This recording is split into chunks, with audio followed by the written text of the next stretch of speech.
सुप्रभात। मैं आप सभी 10वीं वर्ग के विद्यार्थियों का अपने इस ऑनलाइन क्लास में स्वागत करता हूं। आज मैं आपसे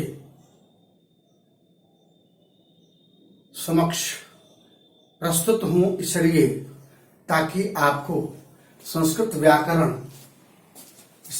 व्याकरण के भाग 11 को बता सकूं। इसमें मैं प्रत्यय को बताना चाहूंगा।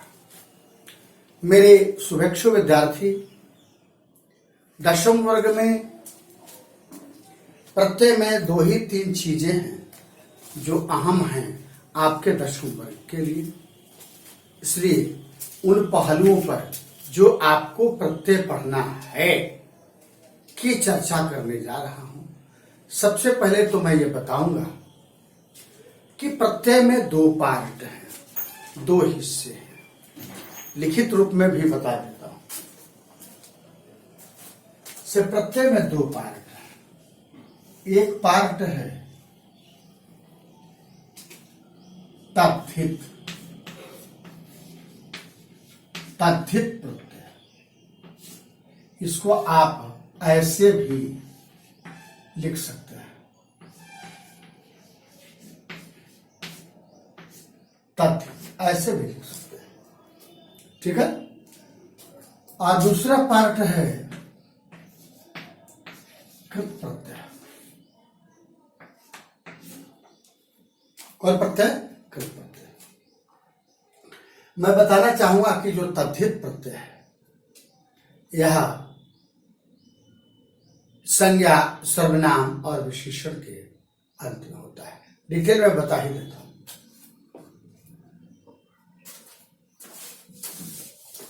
वैसे हिंदी में पिछले वर्ग 8वीं में आपने पढ़ा होगा। हिंदी अगर आपके विषय में होंगे तो अवश्य पढ़ा होगा आपने। मैं बताना चाहूंगा प्रत्यय के पहला भाग तद्धित प्रत्यय। तद्धित प्रत्यय, इसकी परिभाषा है कि जब किसी संज्ञा या सर्वनाम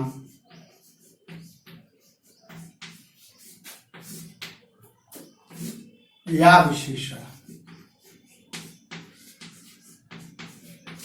इसको जब कर देता है, वाक्य शुद्ध नहीं हो पाएगा। किसी संज्ञा, सर्वनाम या विशेषण के अंत में ये ध्यान देना है कि प्रत्यय कि जब भी लगता है अंत में लगता है। प्रत्यय कब लगता है? अंत में लगता है। यदि शब्द लिख देंगे उसके बाद में उसमें लगाते हैं, तब एक नया वर्ण बनता है कि अंत में लगाया जाता है, लगाया जाता है।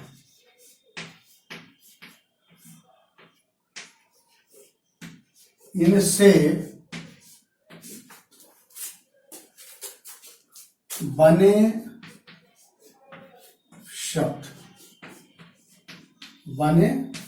शब्द तद्धितांत कहलाते हैं। तद्धितांत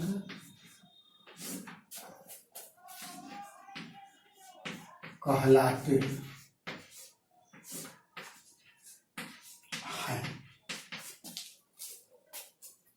मेरे जिज्ञासु विद्यार्थी, इसको एक बार फिर से देखा जाए कि प्रत्यय के 2 पार्ट हैं, 2 भाग हैं। इसको 2 भागों में विभक्त किया गया है। पहला है तद्धित प्रत्यय।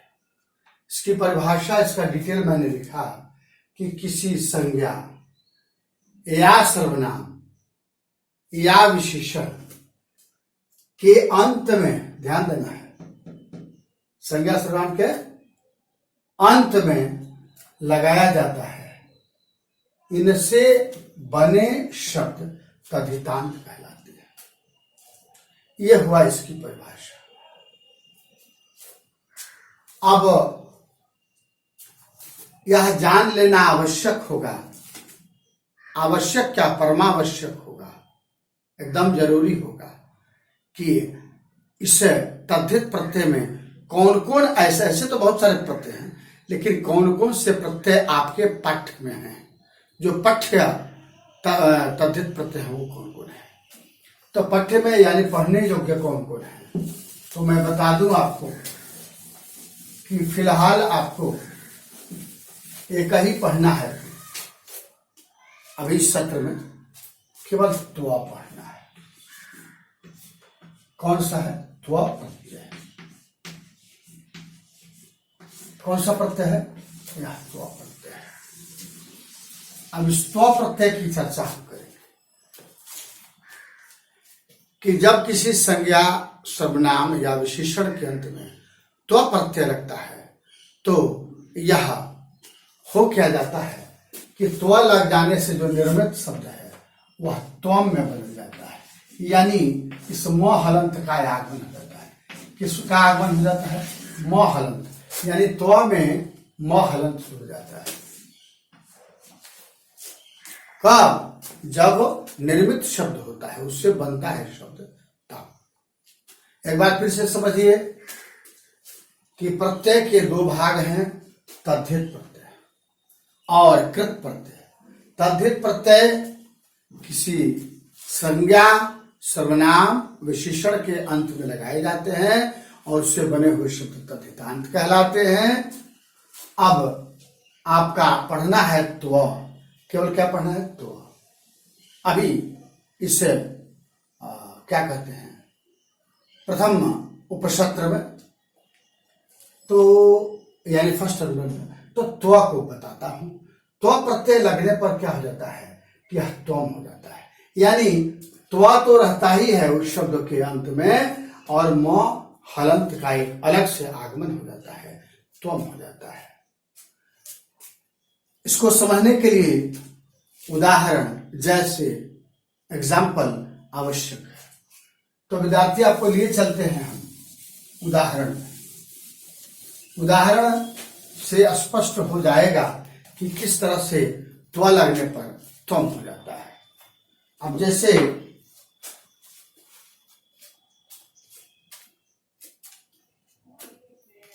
लघु है, यहां लिखेंगे जैसे।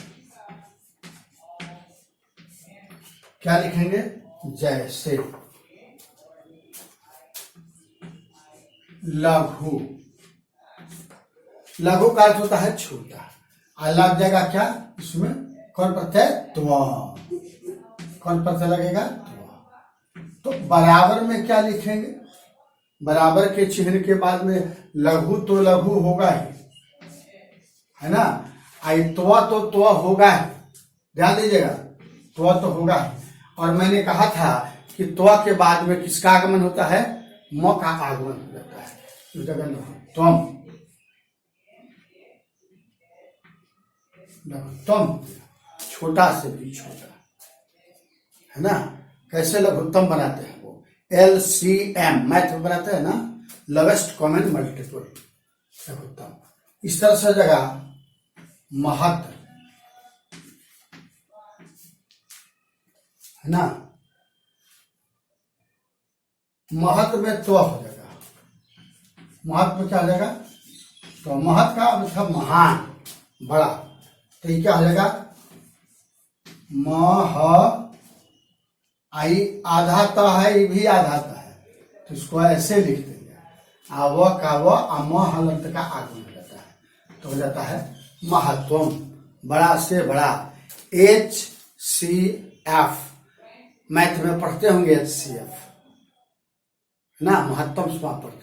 तो उसमें क्या है? हाईएस्ट कॉमन फैक्टर, महत्व। ऐसे में महत्व इंपॉर्टेंस करना है। इसके बाद पशु, इसके बाद में क्या है? पशु। पशु जोड़ त्व, पशु जोड़ त्व। तो पशु का पशु त्व का त्व और इसमें म हलंत का आगमन हो जाता है। तो क्या हो गया? पशुत्व हो गया। इसके बाद में हम देखेंगे गुरु। क्या लिखेंगे? गुरु। ध्यान रहे कि गुरु में र हर्षो होता है। पहले भी बता चुका हूं कि र में हर्षो ऐसे होता है। दीर्घऊ करना होगा तो र में दीर्घऊ ऐसे होता है। यही दोनों में फर्क है। तो गुरु में र हर्षो ऐसे होता है। इसमें लग जाएगा त्व। तब गुरु का तो गुरु लिखेंगे ही, गुरु का तो गुरु लिखेंगे ना। स्तव को इसमें क्या करेंगे? शामिल करेंगे, जोड़ेंगे। और म हलंत का जैसे आगमन परंपरा से होते आया है, वैसे म हलंत का प्रयोग हम कर देंगे। तो हो जाएगा गुरुत्वम, है ना, बड़ा से बड़ा। और एक और उदाहरण लिख देना चाहूंगा, पटु। पटु समझते हैं प्रवीण, एक्सपर्ट, कुशल, है ना। पटु इससे वह इसका सभी कार्यों में करने में पटु है, अनुभवी है। इसमें लगा देंगे तो हो गया पटु जोड़ तो। तब पटु जोड़ तो बराबर क्या होगा? पटुत्व हो जाएगा। बहुत अधिक कुशल पटुत्व हो गया। तो विद्यार्थी, मैं समझता हूं कि आप त्व प्रत्यय का प्रयोग समझ रहे होंगे। सब में त्व लगाते चले जाइए और म हलंत का प्रयोग अंत में करते चले जाइए। ये तद्धितांत हो गया, ये आपका संज्ञा हो गया, ये आपका त्व तद्धित प्रत्यय हो गया। ये प्रत्यय तद्धित प्रत्यय, सब में ये त्व त्व त्व त्व और त्व प्रत्यय, ये तद्धित प्रत्यय लगता चला गया। और मैं समझता हूं कि आप इससे निश्चित मेव आप स्त्व प्रत्यय का प्रयोग समझ गए। अब इसके बाद में ले चलता हूं कृत प्रत्यय में। बताया था कि इसमें दो पार्ट हैं। ये तद्धित प्रत्यय में एक पढ़ना है, आकृत प्रत्यय में भी एक पढ़ना है। बाद में अपना जैसा होगा हम बताएंगे। अभी कृत प्रत्यय का एक और। तो चलिए कृत प्रत्यय का हम डिटेल लेते हैं।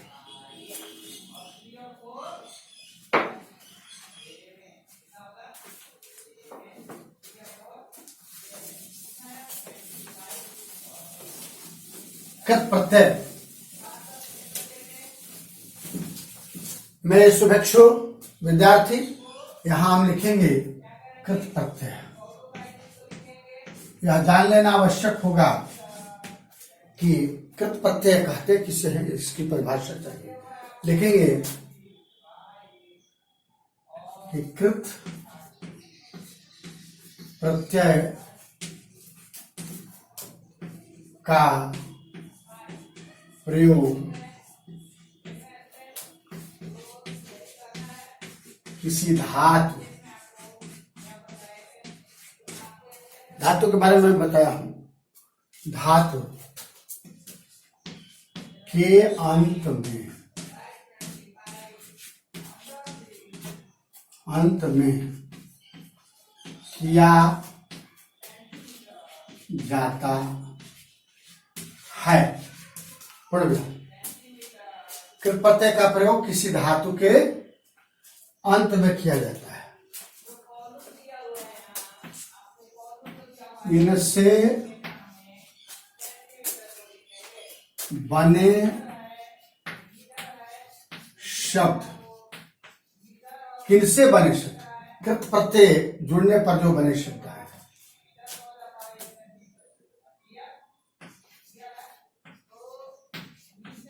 कृदंत, ध्यान रहे, कहलाते हैं। क्या कहलाते हैं? कृदंत कहलाते हैं। सेमीकोलन जैसे। एक बार फिर से इसको समझिए कि कृत प्रत्यय का प्रयोग किसी धातु के अंत में किया जाता है। किसके अंत में? धातु। क्रिया में जो ना लगा रहता है उसको ना हटा देते हैं, तो जो मूल रूप हुआ, जो बच गया मूल चीज, वो है धातु। अंत में किया जाता है। इनसे बने शब्द को क्या कहते हैं? कृदंत कहते हैं। ये ध्यान रखना है। अब जैसे में कृत प्रत्यय में आपको जैसा कि मैं बताया हूं, फिलहाल अभी केवल एक प्रत्यय पढ़ना है जिसका नाम है मतुप। क्या है नाम है? मतुप। मतुप प्रत्यय। मतुप प्रत्यय में होता क्या है कि जब किसी धातु के अंत में मतुप प्रत्यय लगता है तो यह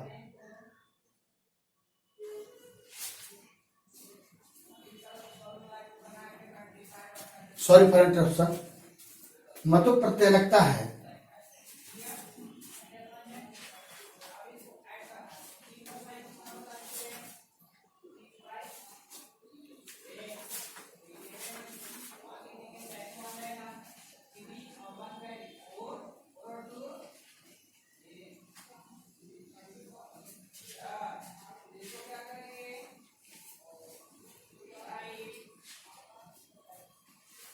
तो यह मतुप प्रत्यय जो होता है यह मान में बदल जाता है। क्या हो जाता है? मान में जाता है। मतुप क्या में बदल जाता है? मान में। अब मतुप का जो प्रयोग होता है वो कैसे होता है सो देखिए। उदाहरण से आपको स्पष्ट हो जाएगा कि कैसे मतुप लगा और उससे बना हुआ जो कृदंत है मान कैसे हो गया। उदाहरण से स्पष्ट है। जैसे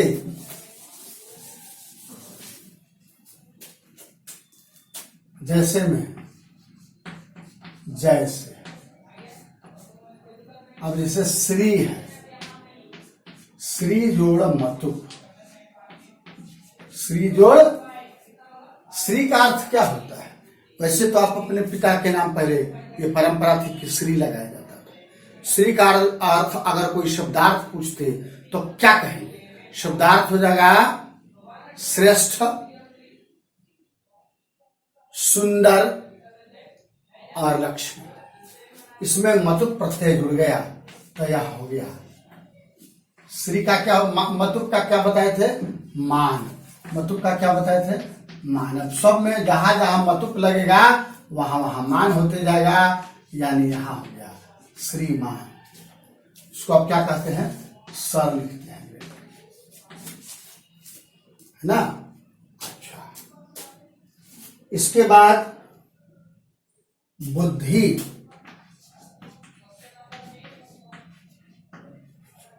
बुद्धि में मतुप प्रत्यय लगाएंगे तो आप तो समझ गए होंगे कि क्या लिखा जाएगा। बुद्धि का तो बुद्धि लिखा जाएगा, है ना? इस मतुप का क्या कर देंगे? मान। तो क्या हो जाएगा? बुद्धिमान। वाइज, है ना? इसके बाद मति।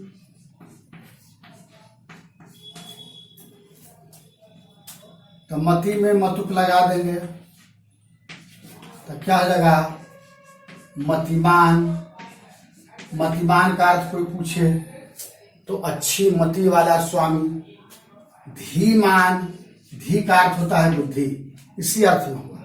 ये धी है सो इसे धारण करने वाला है, बुद्धि के अर्थ में होता है। तो धी जोड़ मतुप बराबर क्या हो जाएगा? धीमान हो जाएगा। क्या हो जाएगा? धीमान, यानी बुद्धिमान। तो विद्यार्थी, हमने देखा कि कृत प्रत्यय में केवल एक पढ़ना है मतुप।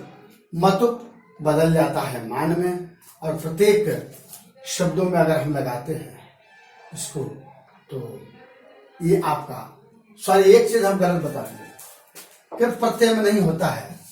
अभी तो मैं तद्धित प्रत्यय ही बता रहा था। सॉरी, सॉरी एंड सॉरी तद्धित प्रत्यय में, क्योंकि संज्ञा के अंत में लगा हुआ है, धातु के अंत में नहीं है।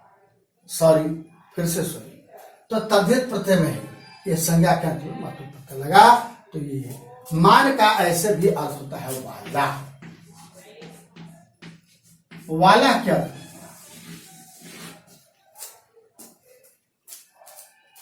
ये तद्धित प्रत्यय में है, कृत प्रत्यय में नहीं है। अब देखिए, आपको लिए चलते हैं हम स्त्री प्रत्यय। कृत प्रत्यय नहीं पढ़ना है, सॉरी, पढ़ना ही नहीं है। पढ़ना है तो अगले सत्र में पढ़ना है। अब हम आपको लिए चलते हैं उस ओर जहां आप कैसे मैस्कुलिन से फेमिनिन जेंडर में बदलते हैं उसमें, और इस प्रत्यय को कहते हैं स्त्री प्रत्यय। क्या कहा जाता है? स्त्री प्रत्यय। इसमें लिखा जाएगा कि जब मत, कैसे लिखिए कि स्त्री प्रत्यय का प्रयोग, स्त्री प्रत्यय का प्रयोग किसी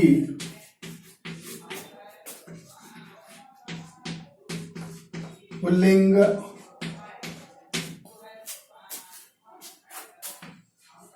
शब्द को स्त्रीलिंग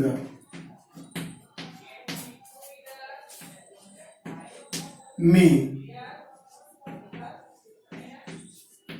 बदलने के लिए किया जाता है। यही नियम है। स्त्री प्रत्यय का प्रयोग कब होता है? जब कोई पुल्लिंग शब्द हो, उसको स्त्रीलिंग बनाना हो, तब स्त्री प्रत्यय का प्रयोग करना है। मेरे जिज्ञासु विद्यार्थी, आप के मन में ये चल रहा होगा कि आखिर स्त्री प्रत्यय है क्या? स्त्री से ही अर्थ है स्त्री, औरत, महिला।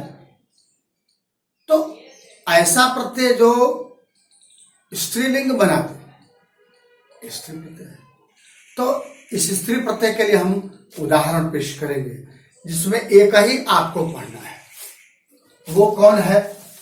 स्त्री प्रत्यय में केवल एक, ऐसे तो 9 है स्त्री प्रत्यय में, लेकिन केवल अभी आपको एक पढ़ना है। कितना पढ़ना है? एक पढ़ना है। और उस प्रत्यय का नाम है टाप प्रत्यय। टा और प हलंत दिखाई दे रहा है, टयाकार प हलंत, टाप प्रत्यय। जब किसी पुल्लिंग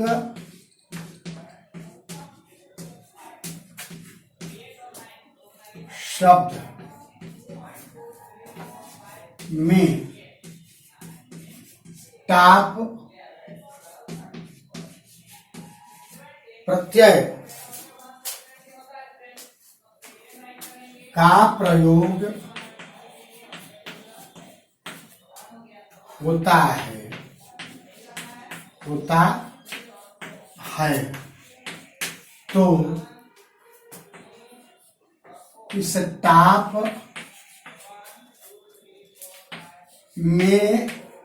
है तो इस टाप में से ट और प हलंत, ये दोनों ध्यान दीजिए। जब किसी पुल्लिंग शब्द में टा प्रत्यय का प्रयोग होता है तो इस टाप में से ट और प बच गया क्या? आकार। क्या बच गया? आकार।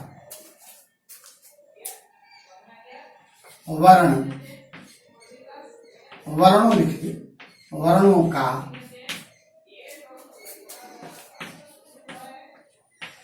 लोप हो जाता है। लोप हो, मिटा देता हूं, लोप हो जाता है।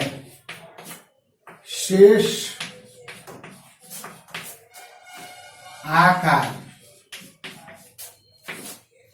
ऐसे,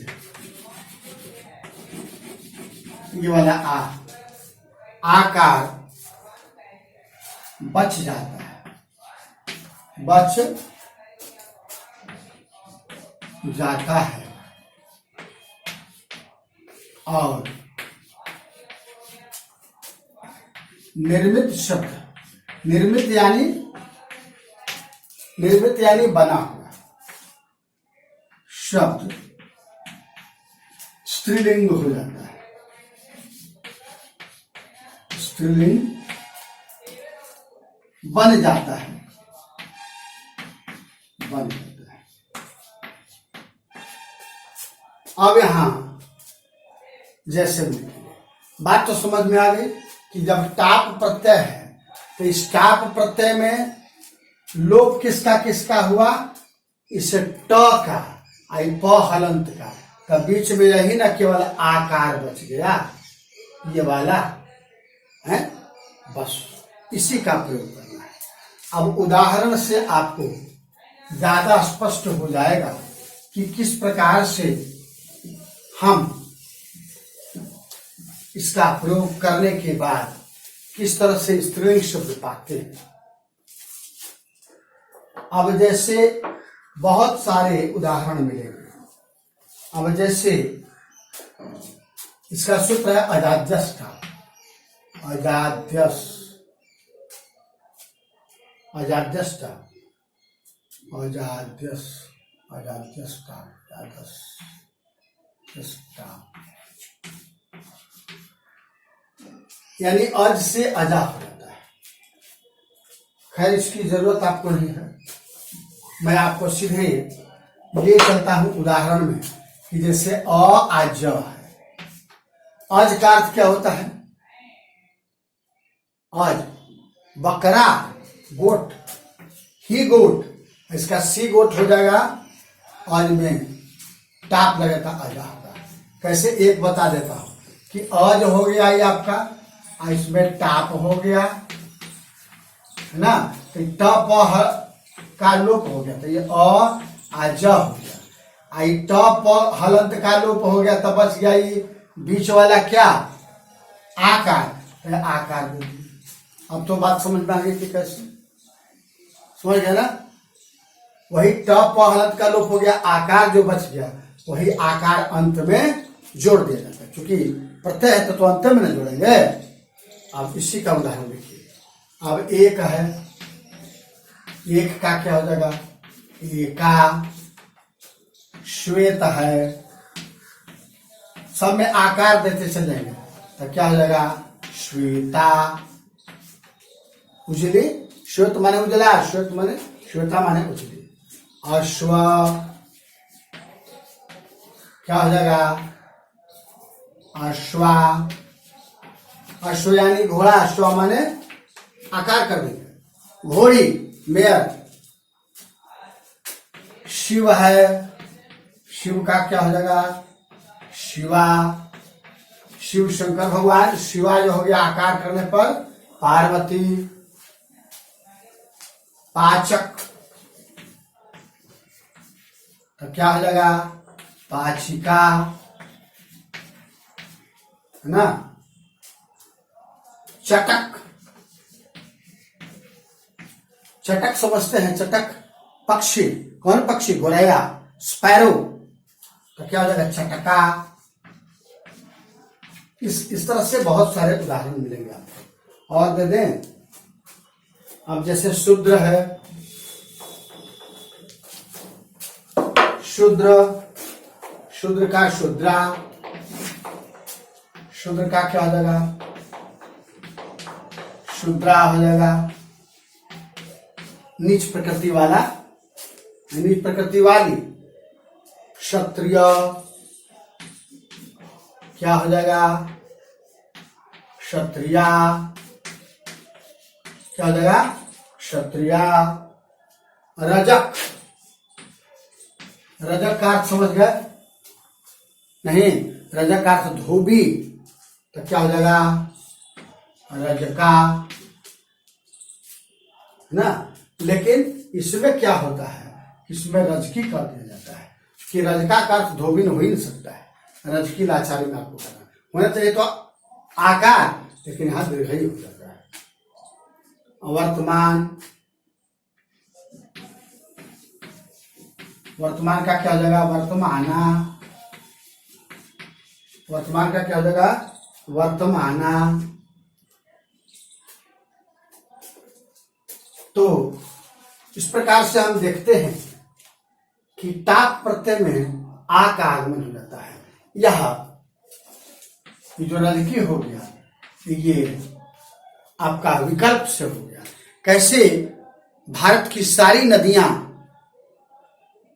स्त्रीलिंग है, लेकिन 3 को छोड़कर सोन, सिंधु और ब्रह्मपुत्र, ये विकल्प से हो गया। अपवाद हो गया, एक्सेप्शन हो गया। उसी प्रकार से यहाँ एक्सेप्शन है। विद्यार्थी, तो आज इस भाग 11 में मैंने प्रत्यय की चर्चा की। आज की का अध्ययन हम लोग यहीं तक रखते हैं। अगले भाग 12 में पुनः मिलते हैं। तब तक के लिए विदा चाहूंगा। जय मां शारदा।